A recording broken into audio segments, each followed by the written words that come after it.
حضرات محترم، اللہ تبارک و تعالیٰ کا بے پایا فضل اور اس کا احسان ہے کہ اس نے ہم تمام لوگوں کو اپنی بارگاہ میں حاضری کا شرف بخشا۔ اللہ تبارک و تعالیٰ اس کو شرف قبولیت سے نوازے۔ اللہ تبارک و تعالیٰ نے ہم تمام لوگوں کو صحت و عافیت کے ساتھ رمضان کا مقدس مہینہ عطا فرمایا، روزہ رکھنے کی توفیق عطا فرمائی۔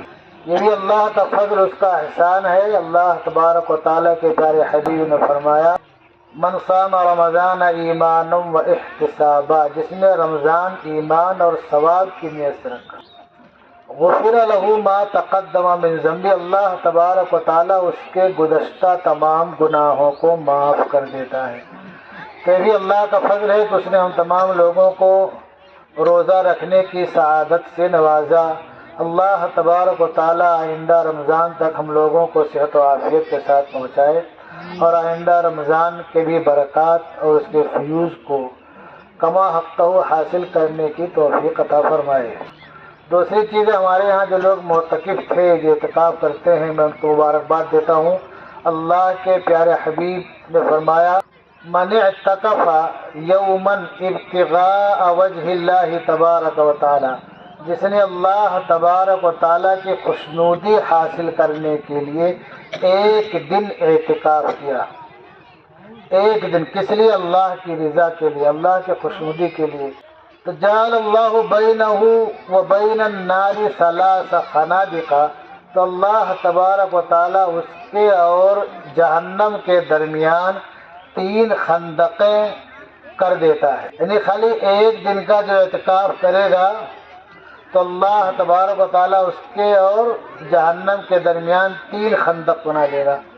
آگے اللہ کے پیارے حبیب نے ارشاد فرمایا، خندق ابعد مما بین الخافقین، کہ ایک جو خندق ہے وہ اتنی زیادہ لمبی ہے، اس سے زیادہ لمبی ہے جو کہ آسمان و زمین کے درمیان فاصلہ ہے، اور ایسی 3 خندقیں ہوں گی۔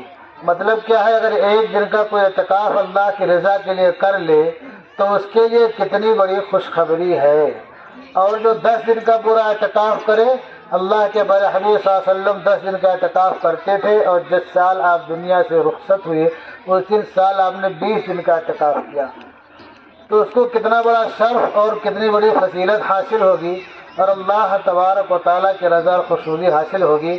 تو اللہ تبارک و تعالیٰ ہمارے معتکفین بھائی کو مبارک کرے اور آئندہ ایسے ہی اعتکاف میں بیٹھنے کی سعادت عطا فرمائے، اور ان لوگوں کی دعاؤں کو ہم سب کے حق میں شرف قبولیت سے نوازے۔ ایک روایت ہے، حضرت عبداللہ بن عباس رضی اللہ تعالیٰ راوی ہیں کہ قال رجل یا رسول اللہ ما احب العمل الی اللہ، کہ اللہ تبارک و تعالیٰ کو سب سے پسندیدہ عمل کون سا ہے، زیادہ پسند عمل کون سا ہے، اللہ کو زیادہ کون سا عمل محبوب ہے؟ اللہ کے پیارے حبیب نے فرمایا، الحال المرتحل، اترنے والا، کوچ کرنے والا۔ ان صحابی نے عرض کیا، یا رسول اللہ مل حال المرتحل، یعنی اترنے والا، کوچ کرنے والا، اس کا مطلب کیا ہے؟ برابر ہمارے سمجھ میں نہیں آیا۔ تو اللہ کے پیارے حبیب صلی اللہ علیہ وسلم نے ارشاد فرمایا، الذی یضرب القرآن من اولہ الی آخرہ، جو قرآن شروع سے آخر تک پڑھتا ہے۔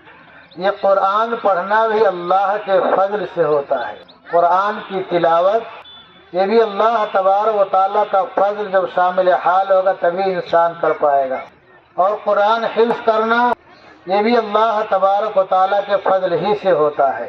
قرآن کے تعلق سے اللہ نے فرمایا، لو انزلنا هذا القرآن على جبل لرأيته خاشعا متصدعا من خشية الله، اگر اس قرآن کو ہم اتار دیتے پہاڑ پر تو تم اس کو اللہ کے خشیے سے جھکتا ہوا اور ٹکڑے ٹکڑے ہوتا ہوا دیکھتے، لیکن اللہ تبارک و تعالیٰ نے جو قرآن کو نازل فرمایا، نزل علی قلب محمد، اللہ تبارک و تعالیٰ نے اپنے پیارے حبیب کے قلب پر قرآن کو اتارا، اور اللہ کے پیارے حبیب صلی اللہ علیہ وسلم رحمت للعالمین ہے، تمام جہان والوں کے لیے رحمت ہے۔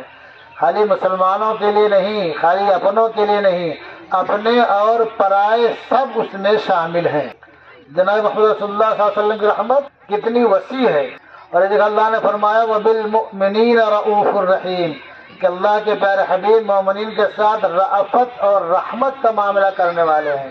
تو اللہ تبارک و تعالیٰ نے اپنے پیارے حبیب پر قرآن نازل فرمایا، اور آپ کے پیارے حبیب صلی اللہ علیہ وسلم جو کہ رحمت للعالمین ہیں، ان کے توسط سے ہم تمام لوگوں تک پہنچا۔ تو اس طرح سے حفظ کرنا بھی آسان ہو گیا، ورنہ یہ چند فٹ کا انسان کیسے قرآن کو برداشت کر سکتا جبکہ پہاڑ میں برداشت کرنے کی طاقت نہیں ہے۔ تو اللہ کے برحق ارشاد فرماتے ہیں کہ حال المرتحل کون ہے، اترنے والا کوشش کرنے والا۔ فرمایا الذی یضرب القرآن من اولہ الی آخرہ کلما حل ارتحل، اور یہ جگہ ہے الذی یضرب القرآن من اولہ الی آخرہ ومن آخرہ الی اولہ۔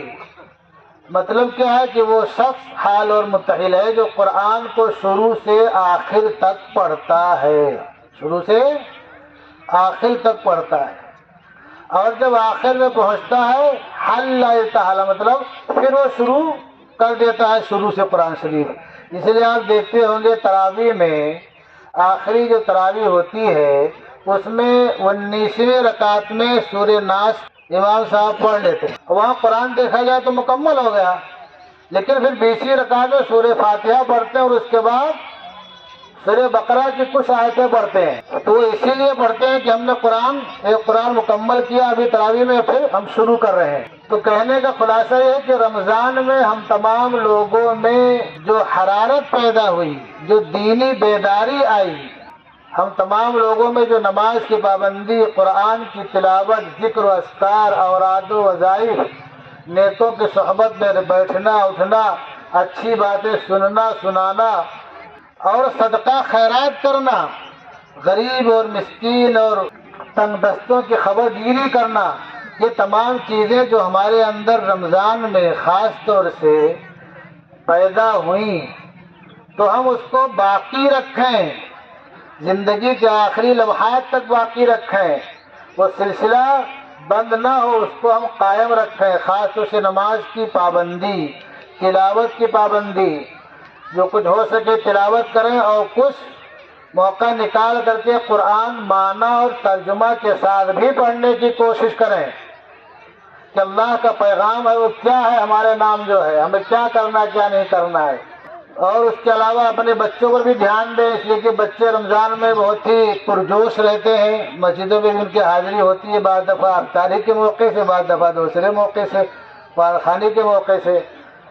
تو بچوں کی جو حاضری ہے مسجد میں، چاہے قرآن خوانی کے موقع سے ہو کہ خورمہ بٹے گا، چاہے افطاری کے موقع سے ہو، جو بھی شکل ہو، تو بچوں کی حاضری کو باقی رکھیں، ان کے دل میں مسجد کی محبت اور الفت، مسجد میں آنا جانا، اس کی جوت جگا کر کے رکھیں، اس واسطے کہ یہی بچے کل بڑے ہوں گے، یہی بچے کل پختہ نمازی ہوں گے، یہی بچے آگے چل کر کے آئندہ نسلوں کی تربیت کرنے والے ہوں گے۔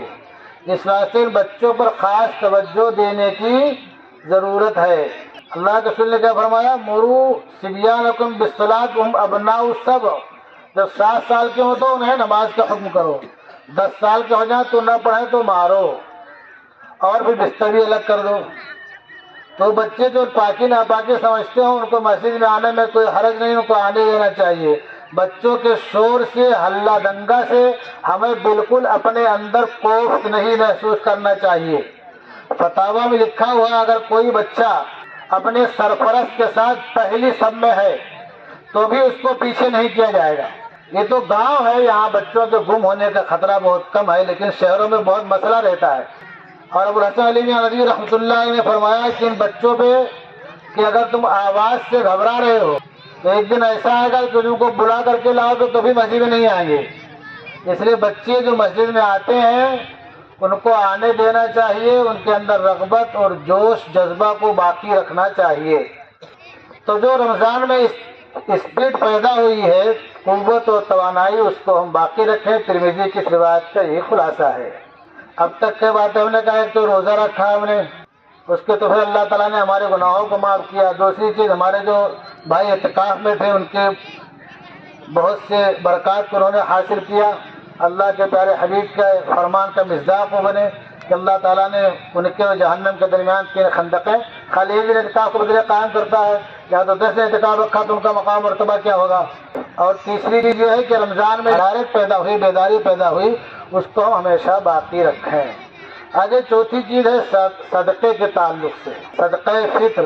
صدقہ فطر جو ہے 87 گرام 480 ملی گرام سونا، یعنی 87.5 گرام کے قریب پہنچے گا۔ 87 گرام 480 ملی گرام یا 612 گرام 360 ملی گرام چاندی، ان دونوں میں سے کسی ایک کی کوئی ملکیت کا مالک ہے یا ضروریات سے زائد سامان کا مالک ہے جس کی قیمت یہاں تک پہنچ جاتی ہے۔ زکوٰۃ و صدقہ فطر میں تھوڑا سا فرق ہے۔ زکوٰۃ میں حولانہ سال کا گزرنا نصاب پر، یہاں سال کا گزرنا ضروری نہیں ہے صدقہ فطر میں۔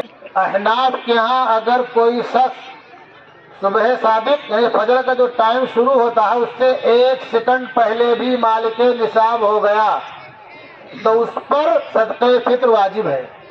اور حضرات شوافی کے ہاں اگر کوئی غروب آفتاب سے کچھ سیکنڈ پہلے جو ہے مالک نصاب ہو گیا تو اس پر صدقہ فطر واجب ہے۔ تھوڑا سا فرق ہے شوافی نام میں۔ اپنے لوگ حنفی ہیں تو کیا اگر کوئی صبح صادق سے تھوڑا پہلے فجر کی ٹائم سے چند سیکنڈ پہلے اگر کوئی مالک نصاب ہوگا تو اس پر صدقہ فطر واجب ہے۔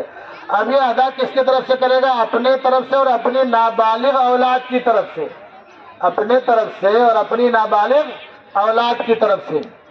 اگر اولاد بالغ ہے تو اس کی طرف سے باپ کو ادا کرنا لازم نہیں ہے۔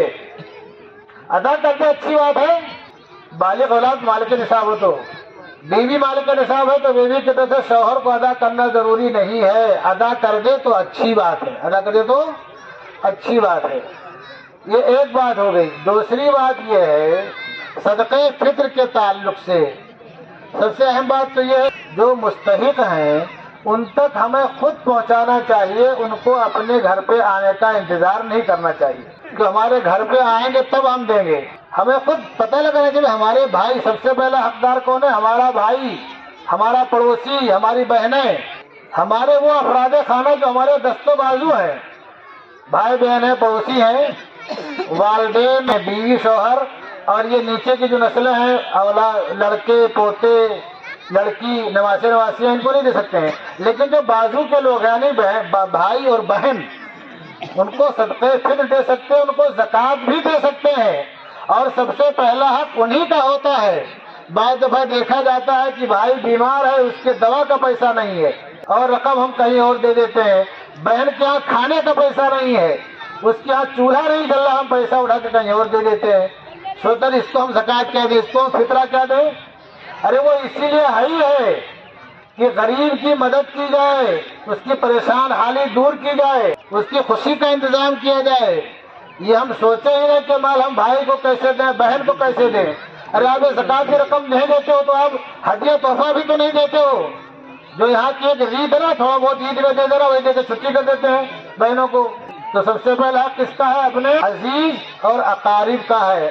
اس کے بعد آپ اور دور تک دیکھے جائیں، جو جتنا مستحق اسے دیتے جائیے۔ اور یہ صدقہ فطر جو ہے یہ کوئی ڈنڈ اور تاوان نہیں ہے، بلکہ جو ہے خوشی کے موقع پر یا توبہ کی قبولیت کے موقع پر۔ وہ قرآن کی آیت ہے سورہ توبہ کی، خذ من اموالہم صدقۃ تطہرہم وتزکیہم بہا وصلی علیہم ان صلاتک سکن لہم۔